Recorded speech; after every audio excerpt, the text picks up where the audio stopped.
तो hi everyone, welcome to JR tutorials. I am your friend Rahul Jaiswal. दोस्तों, 6 standard के students कैसे हो, कैसे चल रही है आपकी पढ़ाई? उम्मीद करता हूं बहुत अच्छे से पढ़ाई कर रहे होंगे। दोस्तों, फाइनल एग्जाम्स काफी नजदीक आ चुका है और आप लोग के लिए जो भी चैप्टर्स है उसको हम कंटिन्यूअस पढ़ा रहे हैं। कई सारे चैप्टर्स लगातार आपको देखने मिले होंगे, सारे चैप्टर्स अवेलेबल है। कोई भी चैप्टर अगर आपको पढ़ना है, उस चैप्टर का नाम डाल देना और बाय JR ट्यूटोरियल्स लिख देना, आपको हमारे सारे वीडियोस जो है देखने मिल जाएंगे, या तो आप प्लेलिस्ट भी जाके ढूंढ सकते हो। अब ये जो आज का वीडियो है, ये 6 स्टैंडर्ड के लिए साइंस सब्जेक्ट का एक बेहतरीन चैप्टर जिसका नाम है chapter number 14, light and formation of shadow. ये एक ऐसा चैप्टर है जिसमें हम लाइट के बारे में पढ़ेंगे, फॉर्मेशन ऑफ शैडो के बारे में पढ़ेंगे। ये सारा चीज मैं आपको बताने वाला हूं इस वीडियो के माध्यम से। बहुत मजा आएगा और एक ही वीडियो के अंदर, जी हां दोस्तों, इसके कोई लेक्चर्स नहीं आएंगे, ये पूरा एक ही झटके में इस पूरे चैप्टर को 15 मिनट के अंदर अंदर हम लोग पढ़ लेंगे। जी हां, मजा आने वाला है। तो मैं एक रिक्वेस्ट करूंगा आप लोगों से कि इस वीडियो को जितना हो सके लाइक कर देना। नीचे लाइक बटन दिख रहा है ना, ऐसा वाला, उसको लाइक कर दो यार, फटाफट से लाइक कर दो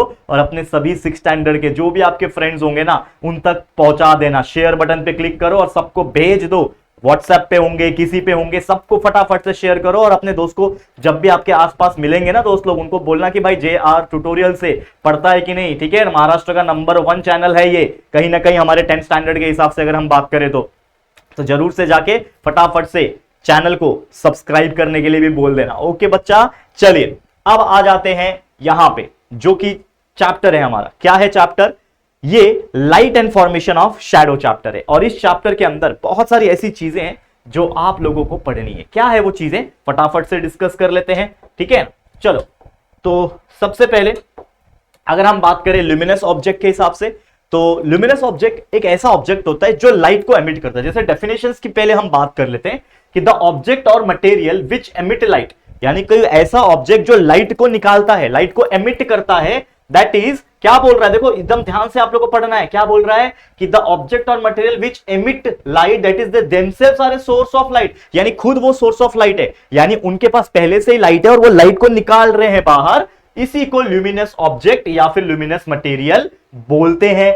और ये जो इंटेंसिटी होता है, वो जो लाइट निकल रहा है ना, उसका जो इंटेंसिटी होता है वो कैसे डिटरमाइन होता है? By the extent to which the object emit lights. अब इसका एग्जांपल क्या हो सकता है? आप बोलोगे सर कौन सा ऐसा चीज है जिसमें से लाइट निकलता है? तो मेरे ऊपर बहुत सारे ट्यूबलाइट्स लगे, तो ट्यूबलाइट भी क्या कर रहा है? लाइट को निकाल रहा है।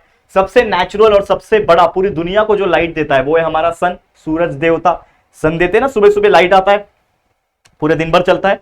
और जैसे हमारी पृथ्वी गोल घूम जाती है, मतलब घूमती है ना, 24 घंटे में रोटेशन करती है, तो जैसे जैसे घूम जाती है तो इस तरफ वाले लोग को लाइट मिल जाएगी और जहां पे पहले मिल रही थी लाइट उधर अंधेरा हो जाएगा, तो हम उसको बोलते हैं रात हो गया।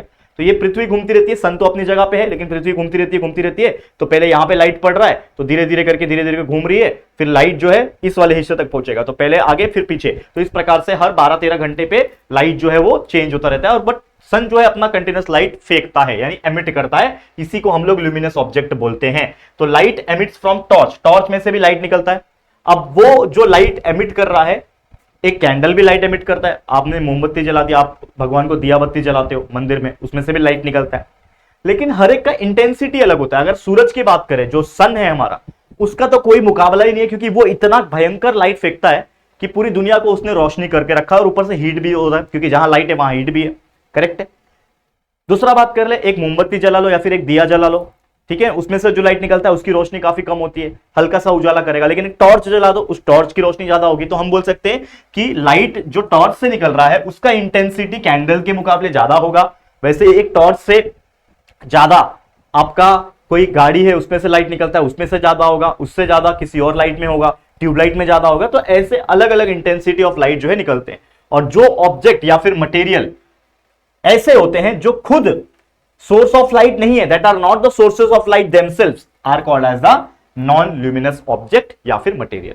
यानी कि ऐसे भी ऑब्जेक्ट होंगे जो खुद से लाइट प्रोड्यूस नहीं कर सकते, उसको नॉन ल्यूमिनस बोलेंगे। बहुत सारे एग्जांपल है, कुछ भी ले सकते हो, ठीक है ना, जिसमें से लाइट नहीं निकलता है, वो नॉन ल्यूमिनस ऑब्जेक्ट है। समझ में आ रहा है कि नहीं बच्चा?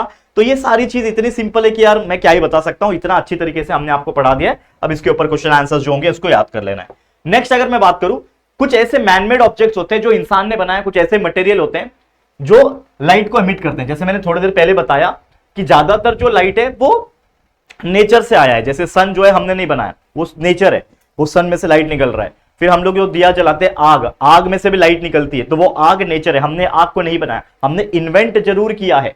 यानी मतलब एक तरीके से कि हाँ खोजा है उसको, ठीक है ना, डिस्कवर किया है, लेकिन आग को हमने बनाया नहीं है। आग में से लाइट निकलती है, हीट भी निकलती है, लेकिन ऐसी भी चीजें हैं जो इंसान ने खुद बनाई है जिसमें से लाइट निकलती है, और उसके बहुत सारे एग्जाम्पल है, और उसी को हम लोग आर्टिफिशियल सोर्स ऑफ लाइट बोलते हैं। जैसे एग्जाम्पल्स की बात करेंगे, जैसे कोई भी लाइट बल्ब हो गया, ठीक है ना, लाइट बल्ब हो गया, ठीक है ना, आज के डेट में तो एलईडी बोलते हैं उसको, light emitting diodes. LED light आपके घर में होता है, ट्यूब लाइट होता है आपके घर में, ठीक है ना, ट्यूब लाइट होता है।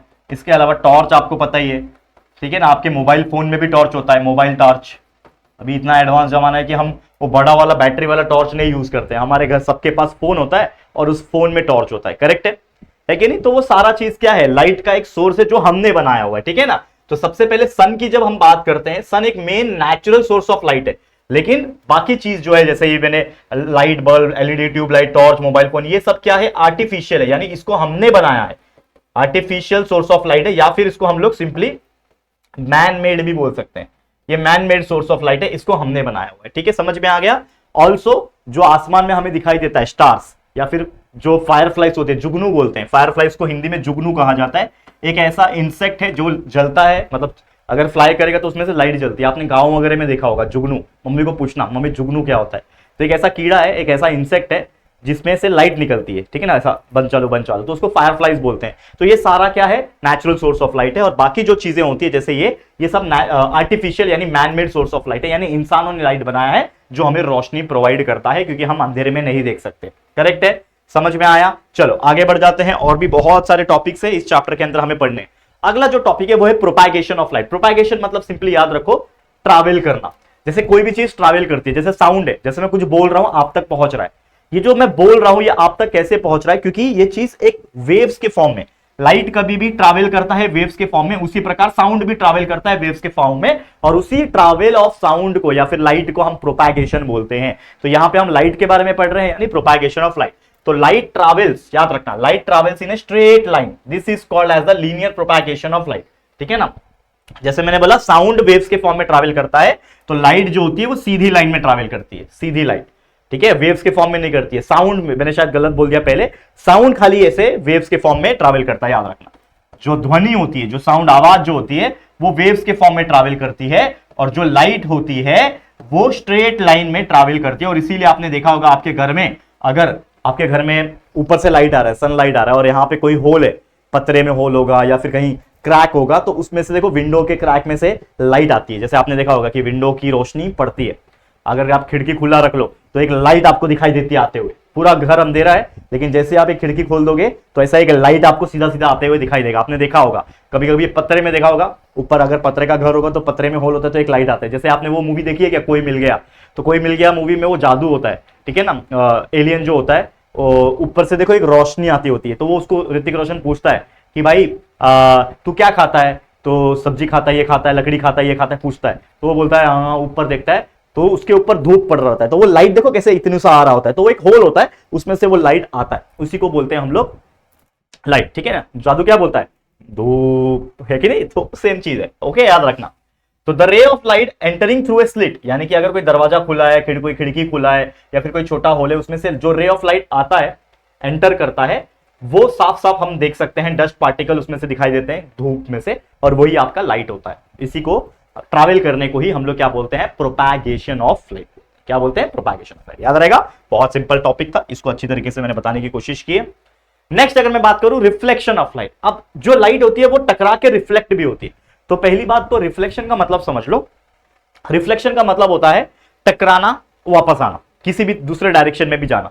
तो the ray of light falling an object, कोई भी ऑब्जेक्ट के ऊपर जब रोशनी पड़ती है, लाइट जो होती है, रे ऑफ लाइट जब ऑब्जेक्ट के ऊपर पड़ती है, कोई भी जगह से आ रही है, सोर्स ऑफ लाइट से आ रही है, जैसे मान लो सन है, अब ये सन में से, ये क्या है आपका सन, अब सन में से क्या आ रही है, लाइट आ रही है, लाइट आ रही है, आ रही है, आ रही है, और कोई ये ऑब्जेक्ट है, कोई भी ये लकड़ी का टुकड़ा है, फिर कोई भी ऑब्जेक्ट होगा, इस पे टकरा रही है, टकराने के बाद ये थ्रोबैक होती है। क्या बोल रहा है डेफिनेशन, कि the ray of light falling on an object from a source of light are throw back from the surface of that object, यानी वो थ्रो बैक होता है सर्फेस ऑफ ऑब्जेक्ट में, यानी आया और टकराया, एक एंगल से आके टकरा के वापस चला गया अलग अलग एंगल से, ठीक है, और हमारे आंखों तक पड़ता है वो। जैसे मान लो कि अगर आप स्पेस में चले जाओ, वहां पे कोई रोशनी नहीं है, पूरा अंधेरा है, तो वहां पे आप नहीं देख पाओगे, भले ही आपके पास आंखें होगी लेकिन आप फिर भी नहीं देख पाओगे। इसका बेस्ट एग्जांपल है, आप अपने कमरे में रहना और जितनी भी लाइट है वो सब बंद कर देना और कोई भी खिड़की पर्दे सब कुछ बंद कर देना, तो आपके घर में अंधेरा हो जाएगा। करेक्ट है? करके देख सकते हो कि आपके घर में टोटल खिड़की दरवाजे सब कुछ पर्दे लगा के सब कुछ टोटल बंद कर देना, तो टोटल, या फिर रात के समय में करोगे तो बेस्ट होगा, तो पूरा अंधेरा हो जाएगा और आप कोई भी चीज को देखने की कोशिश करोगे खुली आंखों से नहीं देख पाओगे क्योंकि अंधेरा है। लेकिन जैसे ही आप एक लाइट जला लोगे पूरा कमरे में उजाला हो जाएगा और आप हर एक चीज को देख पाओगे। ये हुआ क्यों? हुआ इसलिए कि जब आपने वो लाइट चालू किया तो लाइट क्या काम करेगा? As a source of light काम करेगा। तो सोर्स ऑफ लाइट जब कोई ऑब्जेक्ट के ऊपर, यानी मान लो कि कोई वहां पे एक टेबल रखा है, लाइट जैसे ही चालू हुआ तो उसमें से लाइट अलग अलग डायरेक्शन में गया, यहां भी आया, वहां भी आया, वहां भी आया, पीछे भी गया, आगे भी गया, हर जगह गया। तो लाइट जब टेबल के ऊपर टकराया तो वो लाइट टकरा के वो हमारी आंखों तक पड़ा और इसीलिए मैं उसको देख पाया। याद रखना, मैं ऑब्जेक्ट यानी जो टेबल होगा उसको मैं डायरेक्ट नहीं देख पा रहा हूं, वो लाइट टकरा के हमारी आंखों तक आ रहा है। और हमारे रेटिना में, हमारा आंख के अंदर बहुत सारे पार्ट होते हैं, one of the main part of eyes is the retina. Retina में एक इमेज फॉर्मेशन होता है जो कि आप आगे जाके 8, 9, 10th स्टैंडर्ड में पढ़ोगे। तो वो रेटिना जो फॉर्म करता है इमेज को, वो इमेज से हम पहचान पाते हैं अच्छा ये ऑब्जेक्ट टेबल है। और वही अगर अंधेरा होता तो हम उस टेबल को नहीं देख पाते क्योंकि उसमें से लाइट रिफ्लेक्ट होकर हमारी आंखों तक, रेटिना तक नहीं पहुंच पाती और कोई इमेज फॉर्मेशन नहीं हो पाता और हम टेबल को नहीं देख पाते। लेकिन because of the source of light, light के कारण ही हम उसको देख पाते हैं और यही चीज यहां पे एक्सप्लेन करने की कोशिश की है। तो कोई भी चीज को देखने के लिए लाइट तो चाहिए, लेकिन सबसे इंपॉर्टेंटली किसकी जरूरत है? रिफ्लेक्शन ऑफ लाइट की जरूरत है। समझ में आया? तो मिरर में भी यही होता है, हम मिरर में अपने आप को देखते हैं, ठीक है ना, मिरर में अपने आप को देखते हैं, हमें अपना रिफ्लेक्शन दिखाई देता है। करेक्ट है? देखते हो कि नहीं? मिरर में हम अपने आप को आईने में देखते हैं तो हमें अपना क्या दिखाई देता है? रिफ्लेक्शन। लेकिन अगर लाइट बंद है तो क्या अपना इमेज आप मिरर में देख पाओगे? क्या अपना रिफ्लेक्शन आप मिरर में देख पाओगे? नहीं देख पाओगे। तो इससे यह भी क्या साबित होता है कि जब तक लाइट मिरर में पड़ के आपका इमेज जो बन रहा है वो आपके आंखों तक नहीं पहुंचेगा, तब तक आप खुद का भी इमेज रिफ्लेक्शन के तौर पर मिरर में नहीं देख पाओगे। तो ये याद रखना। सेम होता है ग्लास में भी, कांच में, ठीक है ना, हम कांच के आर पार देख पाते हैं। कोई भी कांच ऐसा होता है जो ट्रांसपेरेंट होता है, आगे पढ़ेंगे ट्रांसपेरेंट क्या होता है, ट्रांसलूसेंट क्या होता है, ओपेक क्या होता है, अभी पढ़ेंगे थोड़ी देर में, टेंशन मत लो। लेकिन कोई कांच है, अगर आप उसको आर पार देख पा रहे हो तो क्यों देख पा रहे हो? क्योंकि आर पार जो लाइट होगा ना वो टकरा के आपके आंखों तक आ रही है। अगर मान लो कि आपका एक कांच है, आपके घर के विंडो पे एक कांच है और वो आर पार दिखता है, लेकिन अगर आर पार अंधेरा हो गया तो आप देख पाओगे? आर पार नहीं देख पाओगे क्योंकि उस तरफ क्या है? अंधेरा है, कोई लाइट सोर्स आपकी आंखों तक आ ही नहीं रही है रिफ्लेक्ट होके, ठीक है। और वही अगर कोई उजाला रहेगा उस तरफ तो वो पूरा उस तरफ क्या है वो आपको दिखाई देगा, बिकॉज वहां का लाइट रिफ्लेक्ट होकर आपकी आंखों तक पड़ रहा है। तो इसी चीज को बोलते हैं हमारा reflection of light, one of the most important topic. और जैसे जैसे आप बड़े हो जाओगे, खासकर साइंस में आप 9th में 10th में जाओगे तो ये सब चीजें वापस से आप डिटेल में पढ़ोगे। समझ में आया? क्लियर। आगे बढ़ जाते हैं, नेक्स्ट टॉपिक पे चलते हैं। अगला जो टॉपिक है वो है images in the plane mirror. Plane mirror, आपने आईना देखा है? आईना, उसको प्लेन मिरर बोलते हैं। आपके घर में, सबके घर में आईना होता है। हम बाल झाड़ते हैं, तैयार होते हैं, कपड़े पहनते हैं, आईने के सामने खड़े होकर करते हैं, अरे कैसा दिख रहा हूं मैं, कैसे दिख रही हूं मैं, ये देखते हैं हम लोग। तो प्लेन मिरर के तौर पे क्या होता है कि प्लेन मिरर हमें अपना रिफ्लेक्शन देता है, ठीक है। लेकिन कंडीशन क्या है कि जो लेफ्ट एंड राइट साइड होते हैं ना ओरिजिनल ऑब्जेक्ट के, ये हमें एक्सचेंज दिखाई देते हैं। जैसे आप मान लो कि आप मिरर में हो, ठीक है ना, आप मिरर में हो, तो जब मिरर में आप अपने आप को देखोगे, जैसे अगर आप देखोगे मिरर में अपने आप को देखोगे तो जो आपका राइट होगा वो आपको लेफ्ट दिखाई देगा, लेफ्ट का जो है वो राइट दिखाई देगा। इस प्रकार से मिरर इमेज बनता है, याद रखना। मिरर इमेज क्या होता है? जैसे आप सेल्फी लेते हो, आपने कभी सेल्फी लिया है मोबाइल में, तो मोबाइल का जो सेल्फी होता है वो जनरल तौर पे मिरर इमेज दिखाता है। यानी आप लोगे तो पीछे का जो लिखा हुआ है सीधा है वो उल्टा हो जाएगा, यानी लेफ्ट का राइट, राइट का लेफ्ट हो जाएगा। इसी को मिरर इमेज कहते हैं, याद रखना। बहुत सिंपल फंडा है, ठीक है ना। क्या बोलते हैं बच्चा? मिरर इमेज बोलते हैं। करेक्ट है, क्योंकि मिरर, जब आप मिरर में देखते हो अपने आप को तो राइट वाली चीजें जो है वो आपको लेफ्ट में दिखाई देती है ना। समझ में आ रहा है? तो ये चीज आपको समझना है। तो मिरर इमेज का मतलब ये होता है। और the mirror is as far behind the mirror as object in the front of it. मतलब कोई भी मिरर में जब अपने आप को आप देखते हो तो जब आप देख रहे हो आपको लगता है कि ये तो इतनी दूरी है, लेकिन एक्चुअल में वो उससे भी दूर होता है। और इसका बेस्ट एग्जांपल है कार्स में। आपने देखा होगा कार जो होती है उसमें भी मिरर लगा होता है और उसमें जो चीजें दिखाई देती है हमें कि भाई बगल में कार दिखाई दे रही है, बगल में कार दिखाई दे रही है चल के, लेकिन एक्चुअल में वो कार थोड़ी और दूर होती है। और आपने देखा होगा कि कार या फिर बाइक्स के मिरर में लिखा होता है कि objects appear to be far away than it appears, मतलब बहुत दूर है वो जितना आप सोच रहे हो। तो मिरर में उस प्रकार से दिखाई देता है कि कोई भी ऑब्जेक्ट है ना, वो जितनी नजदीक आपको दिखाई दे रहा है उतनी नजदीक होती नहीं, वो थोड़ी दूर होती है। ये मिरर का एक क्वालिटी होता है। और कोई भी इमेज का जो साइज होता है वो सेम होता है। यानी मिरर में आप अगर अपने आप को देख रहे हो, एक आईना है, उस आईने में आप अपने आप को देख रहे हो या फिर किसी भी ऑब्जेक्ट को देख रहे हो, तो मान लो ये मार्कर मैंने मिरर के सामने रखा, तो मिरर में भी उतना ही बड़ा दिखाई देगा जितना एक्चुअल में होता है, यानी साइज सेम होता है। तो ये कुछ फंडा है प्लेन मिरर का, कुछ क्वालिटी है, कुछ कैरेक्टरिस्टिक्स है इमेज फॉर्मेशन का मिरर के अंदर, प्लेन मिरर के अंदर, ये आपको याद रखना। लेकिन मिरर के भी कई सारे टाइप्स होते हैं। अगर मैं आपको अभी से बता दूं तो मिरर के भी कई सारे टाइप होते हैं। One of the type is concave mirror, ठीक है ना, कॉनकेव मिरर होता है। और एक और टाइप होता है जिसको हम लोग बोलते हैं कॉन्वेक्स मिरर, ठीक है ना। और ये सब चीजें आप अभी नहीं पढ़ोगे, ये लगभग आप 9th स्टैंडर्ड में पढ़ोगे।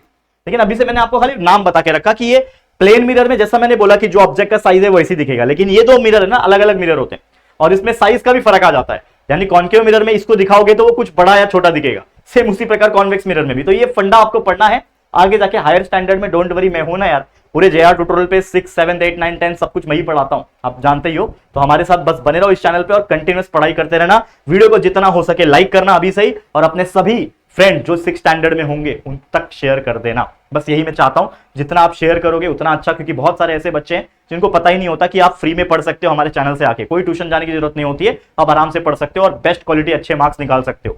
लेकिन अपने दोस्तों को जरूर से शेयर करना, बताना, शेयर बटन पे क्लिक करके बताओ। जब भी आपके सोसाइटी में मिलेंगे, दोस्त लोग मिलेंगे, स्कूल में मिलेंगे, कॉलेजेस में मिलेंगे, ट्यूशन जाते होंगे वहां मिलेंगे, उनको बताओ कि जेआर ट्यूटोरियल यूट्यूब चैनल से आके आप आराम से कोई भी चीज पढ़ सकते हो, सारा चीज अवेलेबल है। इसके अलावा transparent, opaque, translucent, window planes, ये क्या होता है? मैंने आपको बताया 3 टाइप के समझ लो विंडो होते हैं।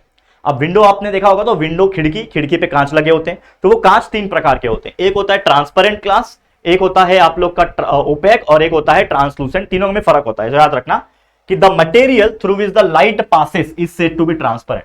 यानी अगर कोई ऐसा मटेरियल है कांच का जिसमें से लाइट पास होके चला गया, वो है आपका ट्रांसपेरेंट ग्लास। या फिर कोई भी चीज ट्रांसपेरेंट हो सकती है, सिर्फ ग्लास नहीं होता ट्रांसपेरेंट, बहुत सारी चीज भी ट्रांसपेरेंट होती है। तो अगर लाइट पास होके जा रहा है, जैसे मान लो ये कांच है मेरे सामने, आपको दिख नहीं रहा होगा लेकिन मेरे सामने एक कांच है, उसमें से लाइट आया और पास होके आर पार चला गया, तो वो जो कांच रहेगा वो एक ट्रांसपेरेंट कांच रहेगा। क्यों? क्योंकि लाइट जो हो रही है वो रिफ्लेक्ट हो रही है या फिर पास होके चली जा रही है उसमें से।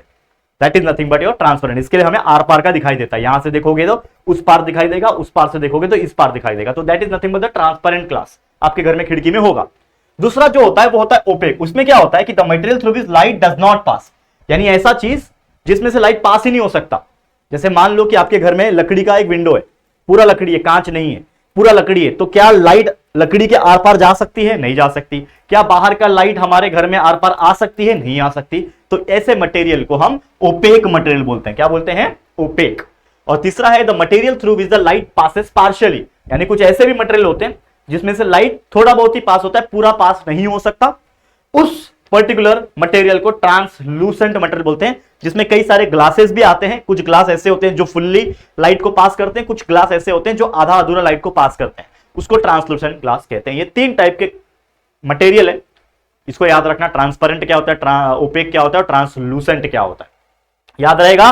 बहुत सिंपल है, बहुत इजी है। चलो आगे बढ़ जाते हैं। अगला टॉपिक है फॉर्मेशन ऑफ शैडो, यानी शैडो कैसे बनता है, परछाई। तो अगर आप जानते ही हो, जैसे मेरा परछाई आपको ये पीछे दिख रहा होगा थोड़ा थोड़ा, अभी मैं लाइट बंद नहीं कर सकता, दूर है थोड़ा, लेकिन आपके घर में आप अंधेरा कर लो, ठीक है ना। या फिर चलो मेरे पास मोबाइल फोन का टॉर्च है, अगर मैं देखता हूं ये जलता है कि नहीं जलता है, चलो मैं आपको दिखा देता हूं, ठीक है। चलो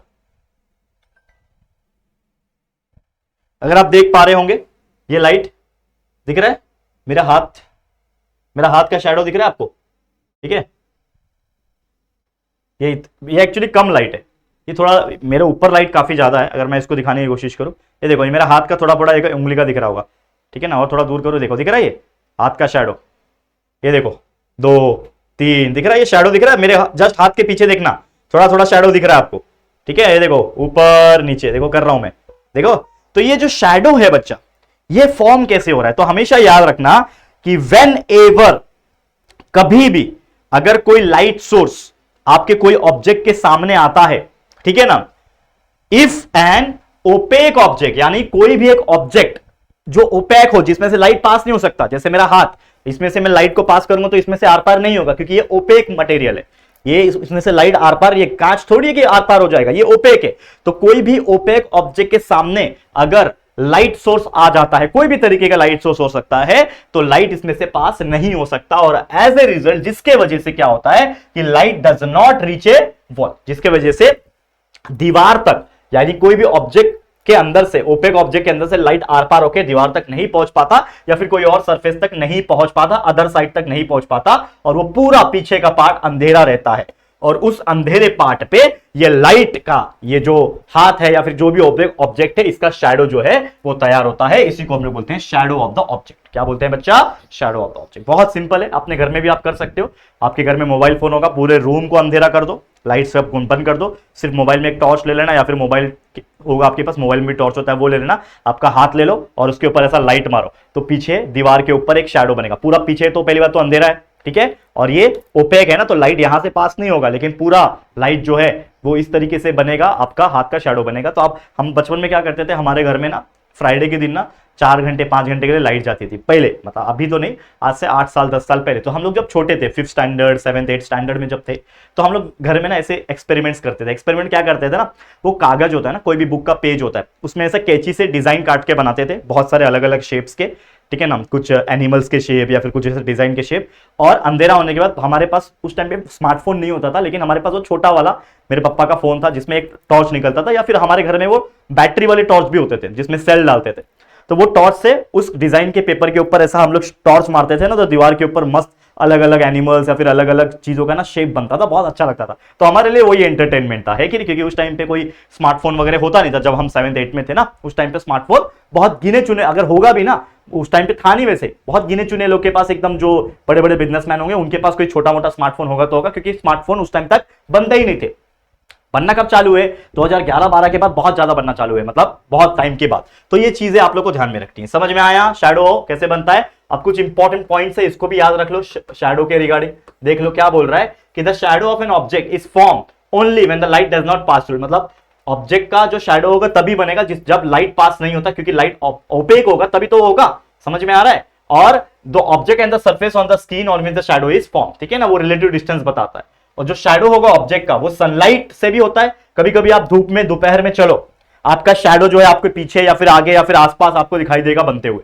तो जब आप धूप में चलते भी हो ना, तो भी आपका शैडो जो है बनता है। तो यही सब चीज यहां पे बताने की कोशिश की है, ठीक है, समझ में आया? And last but not the conclusion, कि इस चैप्टर में हमने क्या क्या पढ़ा, कि सबसे पहले कि कोई भी सब्सटेंस लाइट को एमिट करता है तो उसको सोर्स ऑफ लाइट कहते हैं।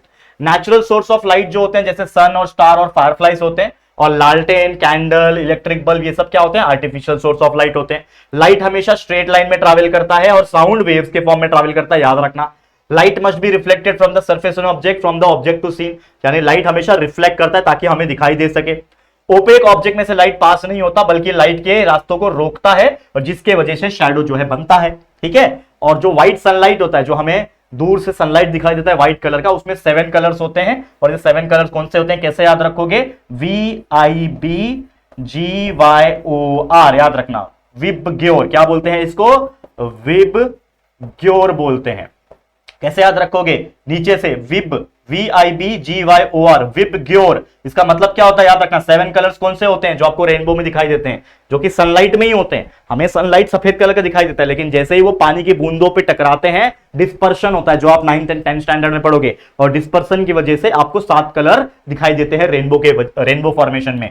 क्या होता है? VIBGYOR, violet, indigo, blue, green, yellow, orange, red. ये टोटल 7 कलर होते हैं। क्या होते हैं? Violet, indigo, blue, green, yellow, orange, red. ये 7 कलर होते हैं। समझ में आ गया? तो ये था आपका टोटल चैप्टर, जिसको हमने बहुत बेहतरीन तरीके से लगभग 20 मिनट के अंदर अंदर आपको पढ़ा दिया है। तो इसी के साथ ये पूरा चैप्टर होता है खत्म, और उम्मीद करता हूं आप लोग बहुत अच्छे से इसको पढ़ लोगे, याद कर लोगे, और अच्छे से अच्छा मार्क्स एग्जाम में निकालेंगे। और इसके आगे के जो भी चैप्टर्स है, चाहे वो साइंस के हो, मैथ्स के हो, कंटिन्यूअसली आपको आते रहेंगे। बस आप हमारी हेल्प करना है, ये वीडियोस को जितना हो सके अपने दोस्तों के तक शेयर कर देना है, पहुंचा देना है। All the very best. आज के लिए इतना ही। वीडियो पसंद आया है तो प्लीज दिल से इस वीडियो को लाइक कर देना, शेयर करना अपने सभी दोस्तों के साथ, और अगर पहली बार आए हो चैनल पे, चैनल को सब्सक्राइब नहीं किया है तो फटाफट से चैनल को सब्सक्राइब करके बेल आइकन को प्रेस कर देना, ठीक है दोस्तों। चलो फिर जल्दी मुलाकात होगी आपके साथ किसी और नए वीडियो में। तब तक के लिए thank you, take care and good bye.